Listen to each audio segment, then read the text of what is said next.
Hello there, this is Paul Jennings talking to you from Australia. I'm very happy to be doing so. Paul, the impending death of the book as a physical object, come artefact, has been heavily debated in recent years. This hasn't happened, nor has a widespread transition to paperless libraries. What do you feel a book, printing mark on paper, still has to offer, particularly to children and young people? And what is the place or relevance of the short story or novella when so much popular children's fiction seems to spin itself out endlessly in series? Well, there's two questions there. The first one in regard to the book. I don't think that it will ever vanish, but who knows what's coming in the future, but I don't believe that it's likely to be dying anytime in the near future. Perhaps I'll just cut to two things I could say about it. One is that I think the book is an object of love in a way that an iPad or a computer is not. You can sit in bed with one of your children and you're reading a happy little story. You're doing it because you want to spend time with them. They know that you're not watching the news, you're not doing some work on your computer. There you are with the book. It's an act of love. And it gets transferred to the child. And you're really starting a relationship there with the picture books. When the children are small, they see a book as something associated with something very pleasant, and there's not much more pleasant than love. And I think that lasts a lifetime, and it gets them really started early. I remember reading the tale of the Beatrix Potter book, The Big Bad Rabbit. And I can remember reading it to my little daughter, and I'd always put on a voice, this is the story of a big bad rabbit. And she'd be sitting there loving it. And I remember many, many years later, when she was a woman with her own children visiting me, and I was just walking past the door while she was reading the same story to my granddaughter. And there she is saying, this is a story of a big bad rabbit. I think it was Fierce Bad Rabbit, actually, now that I remember. But that's an act of love, and it lasts a lifetime. And the second point I would make is the book for an adult makes a wonderful gift. You go down the shop, you pick out an appropriate book. The person loves looking at birds or nature. You buy a book on that. They would like the latest Ian McKeown book. You buy that, and it's wrapped up, and they open it. Makes a wonderful gift. A voucher for an ebook just doesn't cut it, does it? The second bit of the question about a short story. When I first started writing, publishers told me children don't like short stories. And I thought they were wrong because I always loved them as a boy. I read the William books as I got older. I read Edgar Allan Poe, heaps of authors who wrote short stories. Damon Runyon, O. Henry. I love that story, The Gift of the Magi. I think it influenced me to put twists in my story. I've never quite equaled with that one. And it is a good genre for children because they get, particularly reluctant readers, they get a surprise or a reward after a small amount of reading. And I often think I've got a book of 8 or 9 short stories that are really hard to get those plots, particularly with a twist in the end. I could have got a novel out of it. I could have got 8 novels, but I'm compacting it and I'm giving them something valuable in a short amount of time. And I think that will always last. In terms of the novella, I have to be honest and say publishers usually don't like them. They're neither one thing nor the other. They're quite thin and they often don't sell very well. But then there are plenty of examples of novellas that have done really well.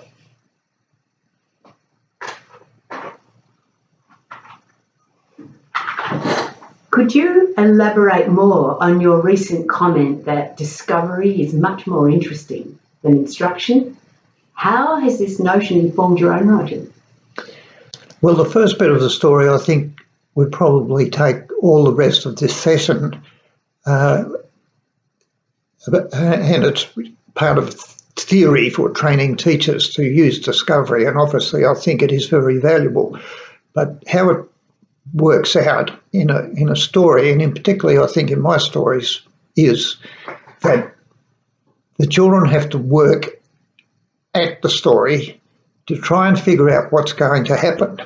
Now, if you just take a straight adventure story, like I used to love Biggles and I used to love the Famous Five, and I'm certainly not knocking them.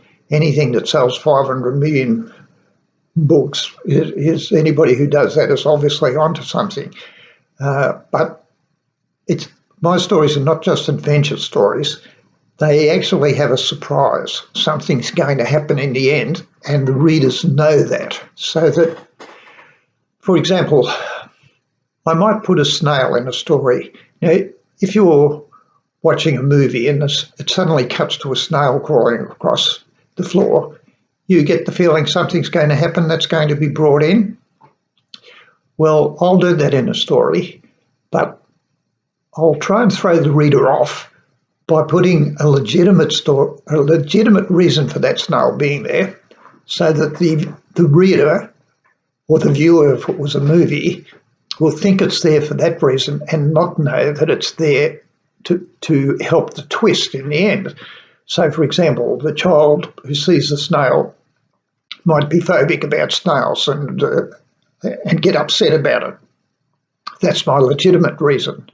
But the real reason is that the snail, by crawling across the surface of the desk, was the one that saved the day.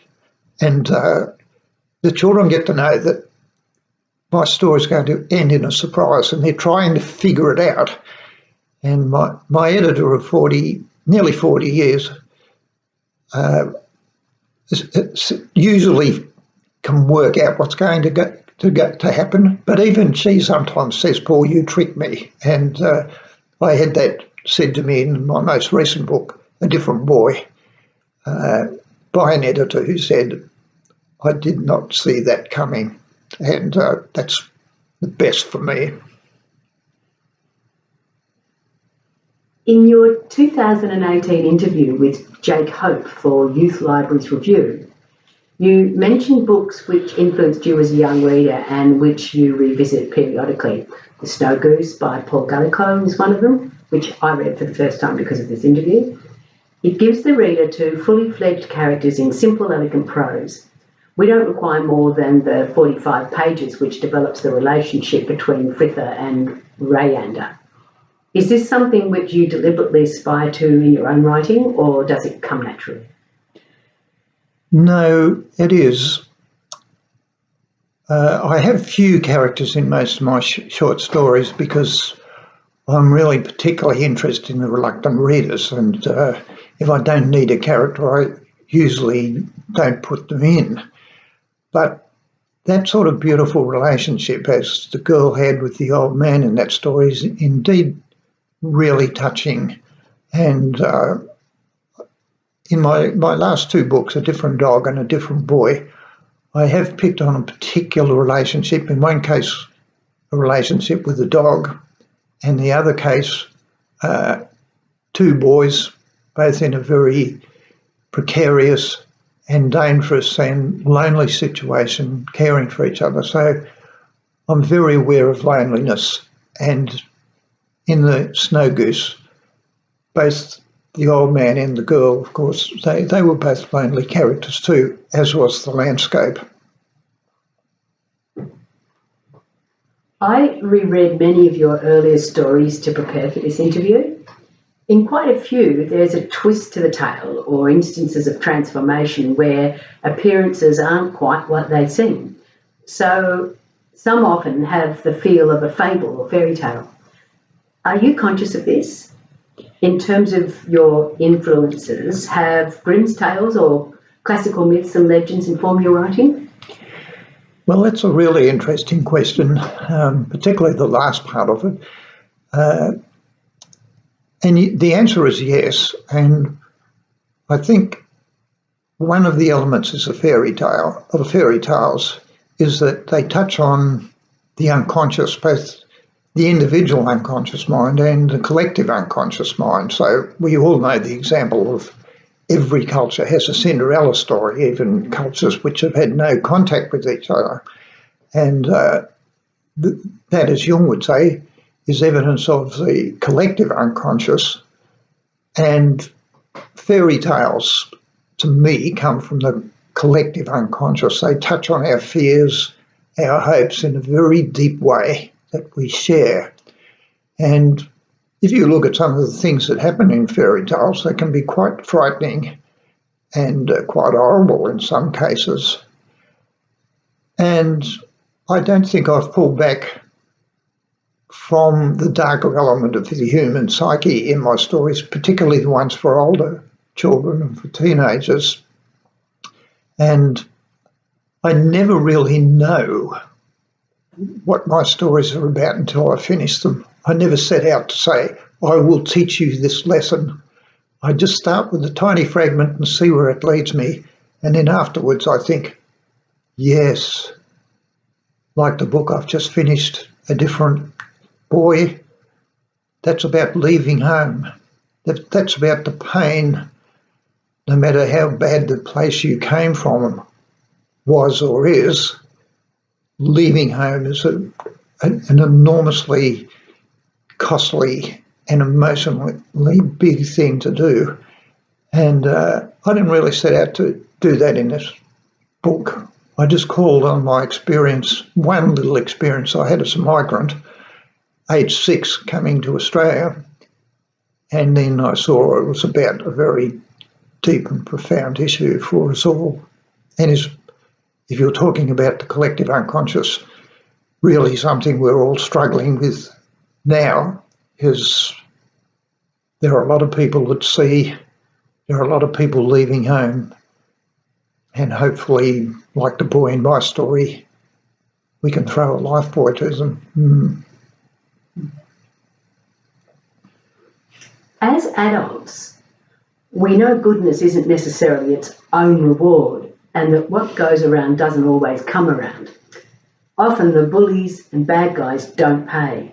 But in many of your stories, there's a sense of retribution. Nurse Gribble in There's No Such Thing, Dr. Scape in No is Yes, and Guts Garvey in Spaghetti Pig Out all get what is arguably coming to them. What do you think or hope younger readers will take away from reading these stories?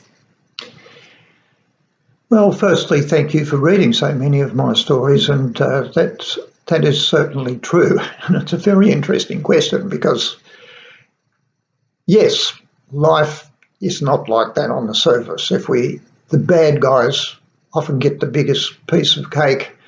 We have concentration camps and we have refugees and we have people who've done nothing wrong who suffer terribly, and we have some pretty successful people in materialistic terms that we could point to and say they're doing very well, but they're pretty terrible people. So I acknowledge that. But in another sense, it's not really true, is it? Because a person who starts their journey feeling that doing good is, and Jordan Peterson makes this comment in his book, that if you start your journey doing good, that is helping other people and wanting to be helping them on their journey and being kind and generous. If that's the ultimate good, and the ultimate bad is being mean to people, is making people suffer and being cruel, one would say, despite the hardships of your journey through life, the person who has gone with the good will ultimately have had a more satisfying journey than the person who has gone with the bad. And to that extent, my stories for children are metaphors for that if you're going to be bad and mean, you won't get the best there is to offer.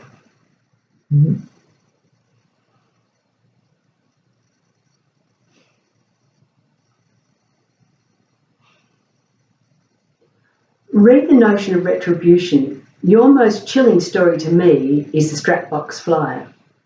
It's different from many of your others, since the main characters are adults. Griffin is a complete charlatan with no moral compass, and the denouement comes very suddenly. The last sentence has a tremendous, horrible impact. Technically, the story is masterful in terms of building suspense and delivering a twist in the tale. As a writer, how do you go about creating that tension? That's a difficult question, and I think I've partly answered that already in terms of technique. I would have a comment about that story. It's probably the only one I wish I hadn't written, really.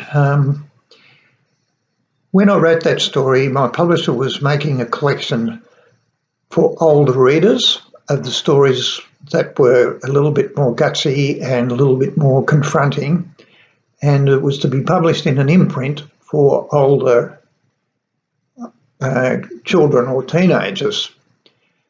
And unfortunately, after one printing, I think that imprint was discontinued, and it just got included in my collections of short stories. There are 10 of them altogether, and it's stuck in there as easy to read and accessible, which I always go for, with a reading age which is lower than the interest age, really.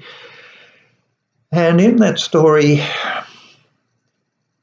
the father is a bad father, and he persecutes his own child in a sort of linguistic experiment, which is really a form of abuse.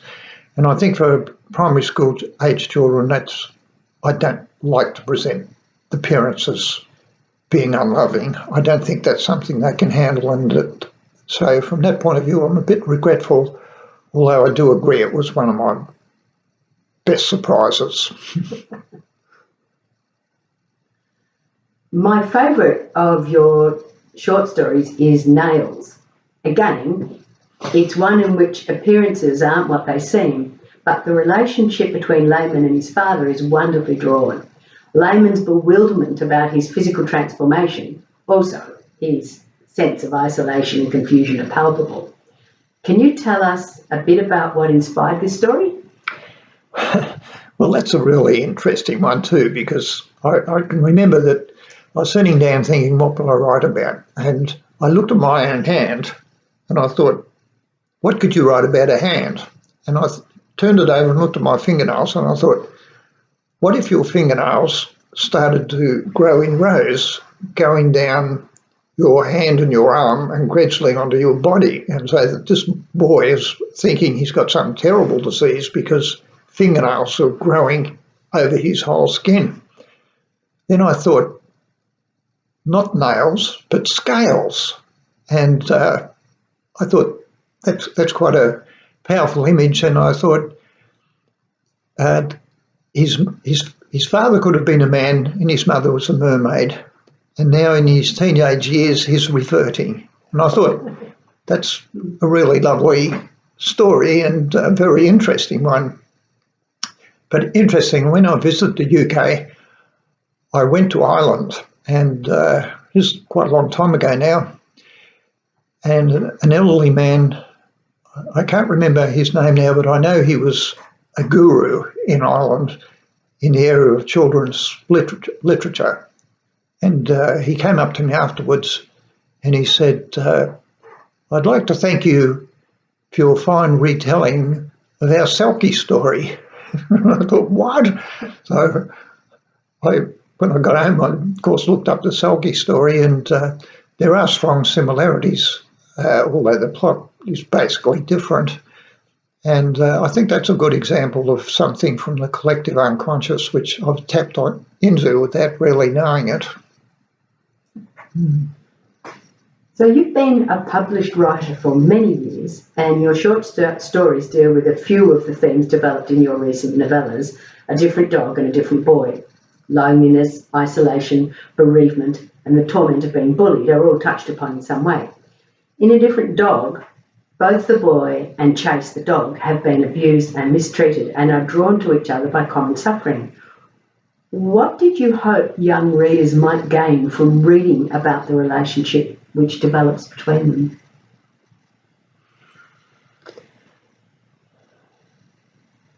Well,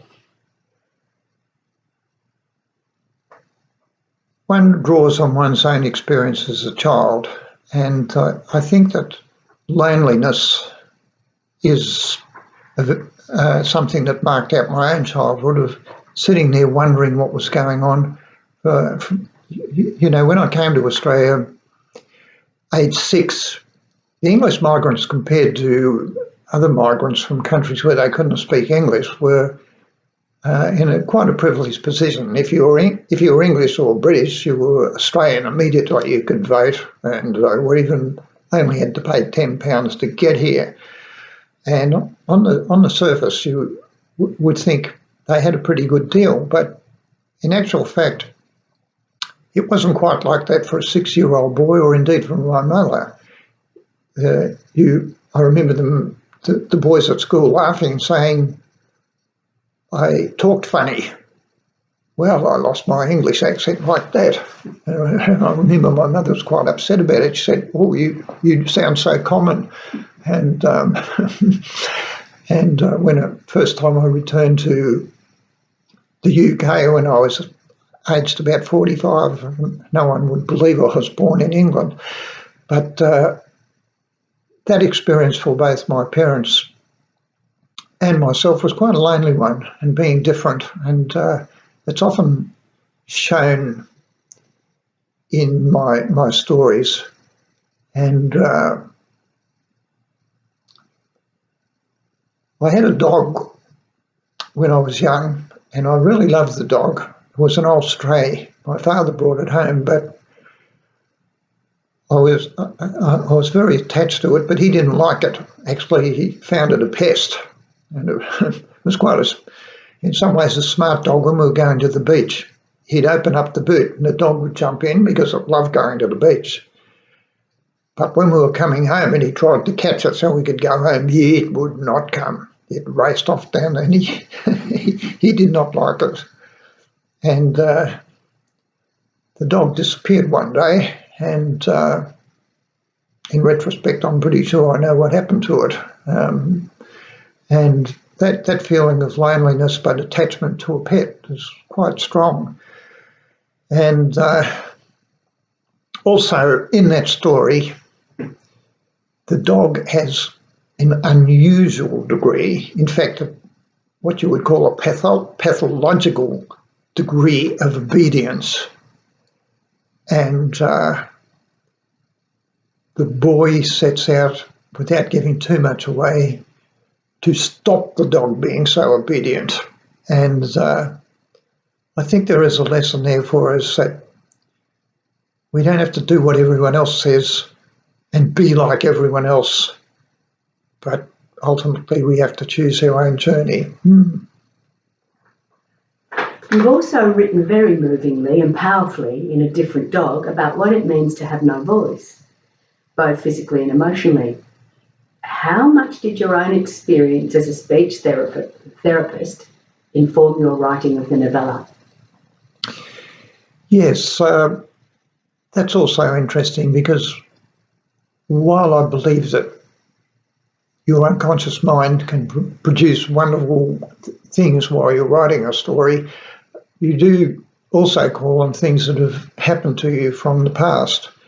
And in that case, being a speech pathologist, I think, had a lot to do with it.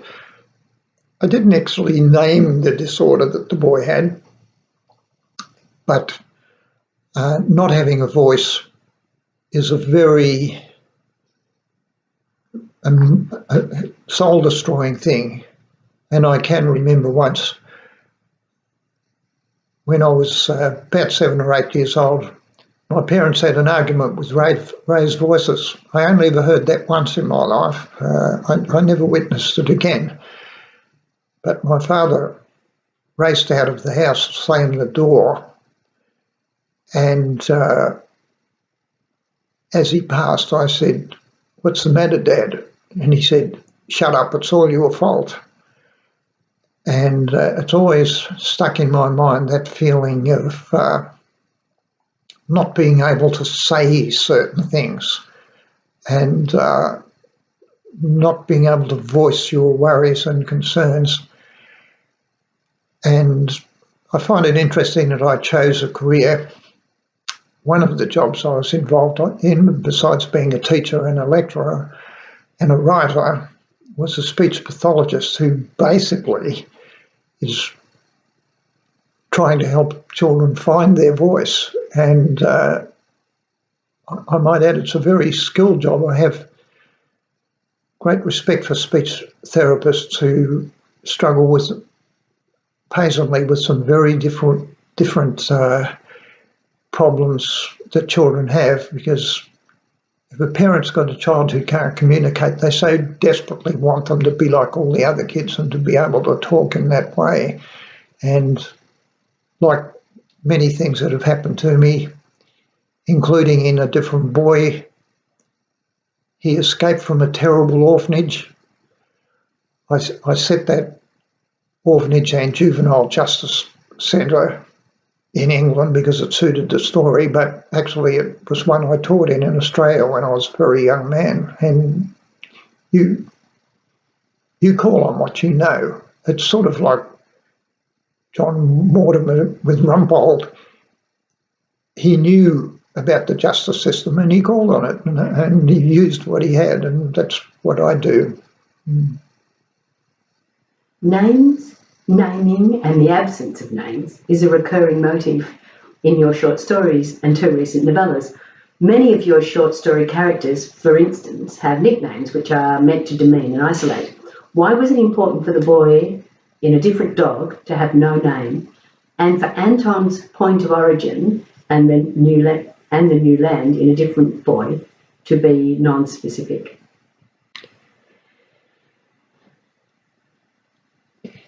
I think at the end of the story, and I'll have to go back and check because one's memory of all the details in one's own story sort of tend to disappear. I know it was my intent, and I'll have to go back and check, that somewhere on the last page his mother used his name, which was a sort of a metaphor that after all the adventures he'd been through, he was actually a real person of strength and courage.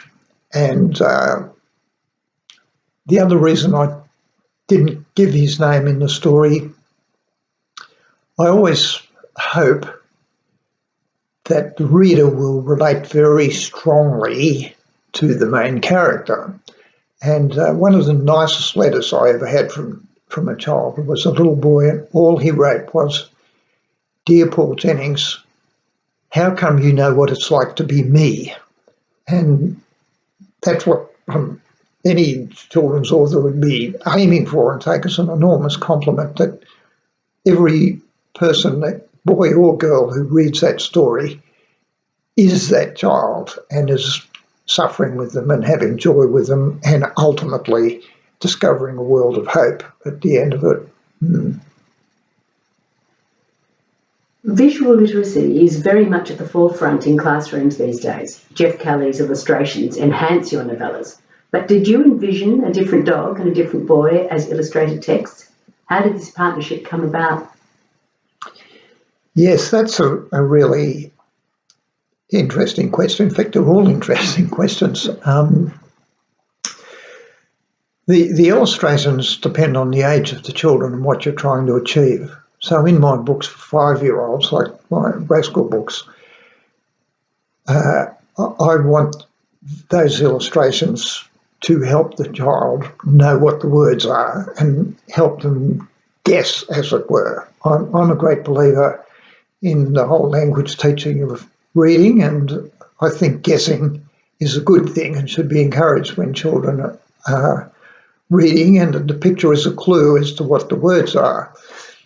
So they're quite literal in one sense, and my illustration briefs actually spell out what I think should be in the picture, and of course I always leave extra room for the illustrator to add point of view and extra little features. In the case of A Different Dog and a Different Boy, I didn't want it to be a literal interpretation. I wanted it to be adding to the mood, but not spelling out the details too much. And I said to Jeff Kelly, who's a brilliant illustrator, and I had one session with him before he started. I said, Jeff, I would rather that you don't illustrate the details of the story. I don't actually want you to draw what the boy looks like, so you'll notice you never see his face, often quite a little figure there. And I want you to illustrate the mood rather than the details, and let the reader create their own picture. And I think he's done that very successfully. For example, in the youth justice system, in the horrible Borstal, it's the feature of some twisted barbed wire on the top of the fence gives you the feeling, and you can just see the two little figures in the distance without their details. So I asked him to do that on purpose, and he said to me, Paul, this is the toughest gig I've ever had. Can you tell us a bit about your third connected title, A Different Land, and what it is in the lucky dip of your own mind now? Yes, well, my editor, who, as I've mentioned, has been with me for more than 30 years and was there when I first went to a publisher with my stories way back in 1984. She tells me that one of the things she thinks are often a bit of a weakness in my story is that I like to do that twist and that bang and that, I didn't think that was going to happen, or he fooled me. And she says, because a lot of the stories are poignant and have a sadness to them, she often says, I want to know what happens to those characters at the end. You finished with the bang. And so in the case of A Different Boy, she said, okay, well, now we sorted out who they were and what the story was and how the particular dilemma is solved. She said, but I want to know what happens when they get to the promised land, which was Australia. And of course, as I mentioned earlier, it's not always good. There's good and bad. There's pain and there's joy. And I did think, yes, it would be lovely to explore what happened to them, because that was my experience too. And new relationships, new culture, new adventure, new pain, new dilemmas. There was some very colourful stuff in Australia back in the late 1940s, and I arrived here in 1949. So I chose to place it in the Daintree rainforest in northern Australia, where it was particularly confronting, almost feral, the existence with some of the people who lived in the rainforest in those times. And, the long drop toilets and the nicknames and the rough way and the sort of male culture. And I've got a strong mother who's reacting to that, and the boys struggling with it too. And I really enjoyed presenting that, and once again, ending not with a totally happy ending, but certainly with hope and joy. From a regional YA readers group I work with, and totally random, I think they ask every writer this, not related at all. What is your favourite biscuit? What is my favourite? Your favourite biscuit. My favourite biscuit? Look, I'd be hung, drawn and quartered if I didn't say Tim Tams. That's the Australian icon biscuit, of course. Thanks. It's lovely talking with you. And with you. Well, I don't know how long that was. Let's see if it worked.